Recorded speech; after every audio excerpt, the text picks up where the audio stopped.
Hello guys! So, అందరికీ happy Vinayaka Chavithi. So, ఈరోజు నా మినీ వ్లాగ్ ఏంటో చూసేయండి. అండ్ ఈ ఆకుకూర ఎంతమందికి తెలుసో చెప్పండి. అండ్ ఇంకేంటి పాశం చేయడానికైతే ఇలా చేస్తున్నాను మొత్తం. అండ్ పాశం లాస్ట్‌కి ఎలా ఉందో చూడండి. ఎంత పాశం అయిపోయిందో. అండ్ ఫైనల్‌గా పాశం ఇలా అయింది. సో, నేను లాస్ట్‌లో తీసుకున్నాను వీడియో. అందరూ తిన్న తర్వాతకి చాలా సేపటికి అందుకే ఇలా ఇంకిపోయింది. అండ్ ఈరోజు అందరికీ తెలుసు. ఈరోజు ఫెస్టివల్ అంటే తుమ్మికూర పప్పు తప్పకుండా చేస్తారు చాలామంది.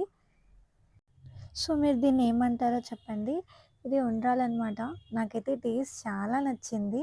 అందుకని చెప్పి అంటే నేను ఆల్రెడీ తిన్నాను. మళ్ళీ మీరు కమెంట్స్‌లో నన్ను ఏసుకోకండి మూక్కొని తినకూడదా అని. నేను లాస్ట్‌లో తీసుకున్నాను. చెప్పాను కదా! ఫెస్టివల్ కదా! బిజీ బిజీ అండ్ ఇది షార్ట్ కోసం మాత్రమే. అండ్ ఇది పాశం. పాశం కూడా చాలా టేస్టీగా అయింది. నాకైతే చాలా నచ్చింది. సో, అలా బయటికి నైట్ ఎళ్దామని చెప్పేసి బయటికైతే వచ్చాను. సో, ఎక్కడికెళ్తున్నానో తెలుసా? సో, ఫైనల్‌గా నేను మా ఇంటి దగ్గరలో ఉన్న మా ఇంటి దగ్గరున్న గణేష దగ్గరికి వెళ్తున్నా అని చెప్పాను కదా! అదే మా చిన్న బుజ్జి గణేష, చైతన్యపురి గణేషన్ దగ్గరికొచ్చేసాను. సో, ప్రతిసారి దర్శనం చేసుకొని రెస్ట్‌లో ఏదో ఉన్నట్టు అనిపిచ్చేది. కానీ ఈసారి మాత్రం చాలా పీస్‌ఫుల్‌గా అయ్యింది.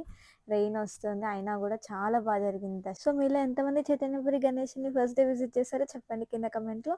అండ్ ప్రసాదం తీసుకొని మేమైతే ఇంటికెళ్ళిపోతున్నాం.